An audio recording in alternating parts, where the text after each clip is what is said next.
ಬೊಮ್ಮಾಯಿಯವರು ಮತ್ತು ಈಶ್ವರಪ್ಪ ಅವರು ಬಂದೇ ಬರ್ತಾರಂತ ಹೇಳಿದಾರೆ. ಈಗ ಮಾತುಕತೆ ನಡೆಸಿ ಬರ್ತಾರಂತ ಹೇಳಿದಾರೆ. ಅವರವರ ಭಾವನೆಗೆ ಅವರವರ ಭಕ್ತಿಗೆ ಸಾರ. ಸರ್, ಈಗ ಕೇಂದ್ರದಿಂದ ಏನಾದರೂ ಒತ್ತಡ ಬರ್ತಿದೆ ನಿಮ್ಗೆ ಏನಾದರೂ?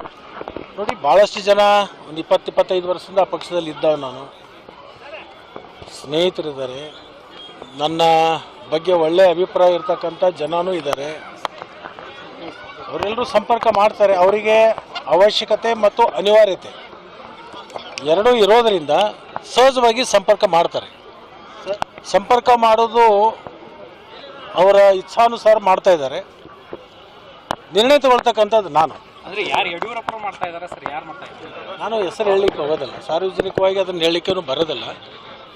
ಅಲ್ಲಿ ಹಿರಿಯರು ಇದ್ದಾರೆ, ಸ್ನೇಹಿತರು ಇದ್ದಾರೆ, ಮತ್ತು ನನ್ನ ಬಗ್ಗೆ ಒಳ್ಳೆಯ ಅಭಿಪ್ರಾಯ ಇರತಕ್ಕಂಥ ಅನೇಕ ಮುಖಂಡರು ಇದ್ದಾರೆ. ಅವರೆಲ್ಲರೂ ಸಂಪರ್ಕದಲ್ಲಿ ಇದ್ದಾರೆ. ನಿಮ್ಮ ರಾಜಕೀಯ ಗುರುಗಳು ಒಬ್ಬರು ಇದ್ದಾರೆ, ಬಿಜೆಪಿಯಲ್ಲಿ ಕಳಿಸ್ತಾರೆ ಹೇಳಿದ್ರೆ, ಅವ್ರು ಏನಾದರೂ ನಿಮ್ಮನ್ನು ಮತ್ತೆ ಸಂಪರ್ಕ ಮಾಡಿದ್ದಾರೆ? ನಾನು ಅದನ್ನೇ ಬಹಿರಂಗವಾಗಿ ಹೇಳಲಿಕ್ಕೆ ನಾನು ಬಯಸಿದ್ದೆ.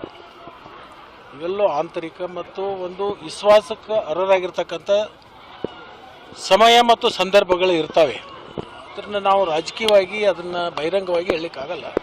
ಒಂದು ವಿಶ್ವಾಸ ಅಂತಕ್ಕಂಥದ್ದನ್ನು ರಾಜಕಾರಣದಲ್ಲಿ ಬೇಕಾಗುತ್ತೆ. ಆ ವಿಶ್ವಾಸವನ್ನು ಬಹಿರಂಗ ಮಾಡಿಸ್ಲಿಕ್ಕೆ ಹೋಗೋದಿಲ್ಲ.